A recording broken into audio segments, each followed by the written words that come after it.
What if the key to happiness, creativity, and success isn't fitting in, but standing out? In this video, we're going to be exploring why owning your weird is essential, how it can unlock your creative potential, and what practical steps you could take to start living your most authentic life today, and for no one else but yourself. Now first, let's talk about what it really means to be quote-unquote weird. When we say weird, we're not talking about something negative. Weird in this context means being different, unique, and unapologetically you. It's about embracing the traits that make you stand out, not trying to fit into someone else's mold, which is something that we find ourselves in today's time stuck in a lot of the time. In Own Your Weird, Jason Zook defines weird as whatever makes you uniquely you. Your quirks, your passions, your creative ideas. He argues that society often pressures us to conform, which stifles our creativity and limits our potential. If you try to be everything to everyone, you'll end up being nothing to anyone. Think about that for a second. How often do we suppress our true selves because we're afraid of standing out, or being judged, or even failing? What if instead of hiding those quirks, we celebrated them? Owning your weird is powerful because it's rooted in self-acceptance. When you embrace what makes you different, you start seeing the world in an entirely new way. You build confidence because you're no longer seeking external validation. Instead, you're defining your own path. Creativity thrives when you're in your weird. When you stop worrying about what others think, you open yourself up to new ideas and innovations you might have dismissed otherwise. Jason Zook is a perfect example of this. He turned the seemingly bizarre idea of selling his last name into a profitable business. Who would have thought? I mean, that's absolutely crazy. The idea of literally wearing or selling your last name becoming a profitable business? That's absolutely insane. But owning your weird isn't just about making money. It could come in various different forms. It's really about personal growth, though. When you lean into your uniqueness, you discover your passions and talents you didn't even know you had. And with those discoveries come new opportunities. Opportunities to live a life that truly reflects who you are. Your weirdness is your competitive advantage. So how do you actually start owning your weird? It's really all about self-reflection. Take some time to really think about what makes you unique. What are your quirks?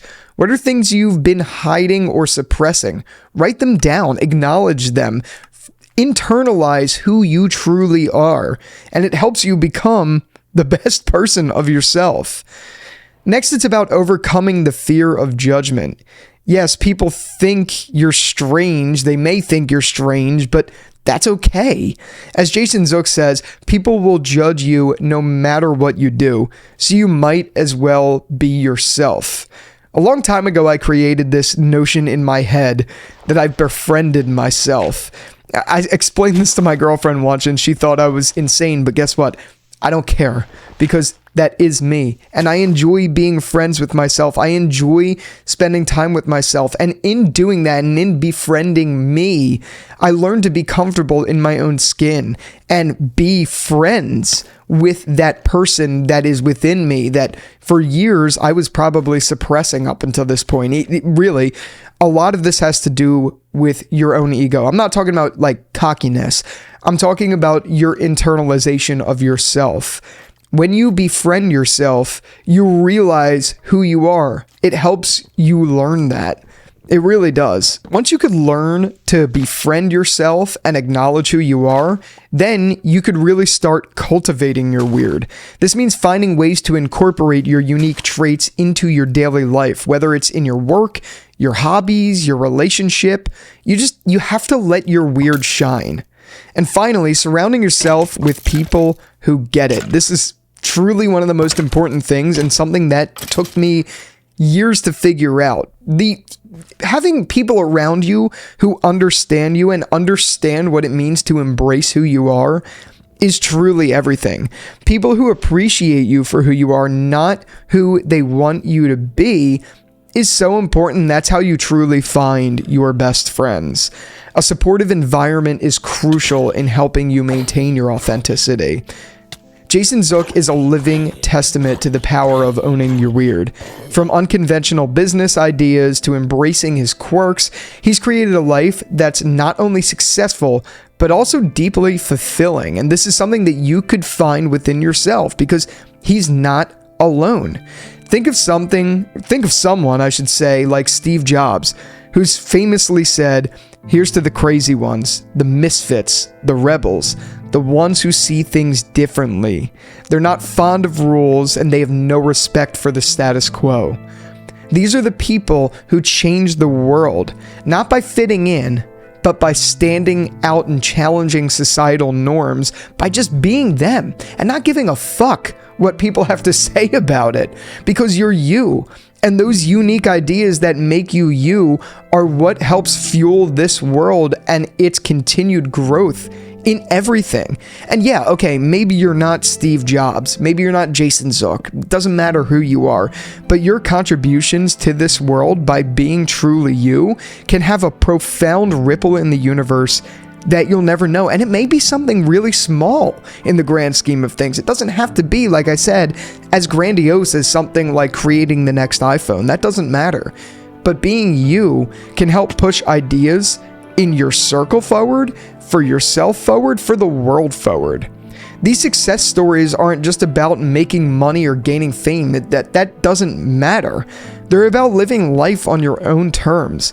And that's the real power of owning your weird. And now you may be thinking, what if my weird isn't marketable? What if I'm just weird? It's a valid concern, but here's the thing. Owning your weird isn't about mass appeal, like I said. It's about finding the right niche, the right community where your uniqueness can be valued. Don't worry about being weird. Worry about being you. Balancing your weirdness with professionalism can be tricky, I understand that, especially in environments that value conformity, but it's about finding that balance, knowing when to stand out, when to adapt, and more importantly, where to stand out and adapt. Even in a corporate environment, you could still embrace your inner weird because that may value your company. It's not something to hide. You are you, and you should bring those values to a company, especially if you have a skill, right? If you're skilled in something, and that's where you focus your professional life in. You should embrace that. You should be you. And remember, setbacks are part of the journey. Even when things don't go as planned, staying true to your weird will always lead you back to where you're meant to be. Even when life leads you off the well-worn path, being you can bring you right back into it. And with that, what are some of the long-term benefits of owning your weird? For starters, there's sustained happiness. When you live authentically, you're more likely to find lasting satisfaction in what you do. You're no longer chasing someone else's dream, but you're living your own, even if that means you're conforming to, say, a corporation or a company that you work for where you're not your own boss or something like that. It still applies just as equally. There's also the legacy that you leave behind. The people who own their weird don't just succeed, they inspire others to do the same. They make an impact that lasts far beyond their own lives. The world needs your weird. I mean, this was a relatively simple video in the grand scheme of things. The power of owning your weird. It's about embracing what makes you different, unleashing your creativity, and living a life that's true to who you are. And really, with that, it's your turn.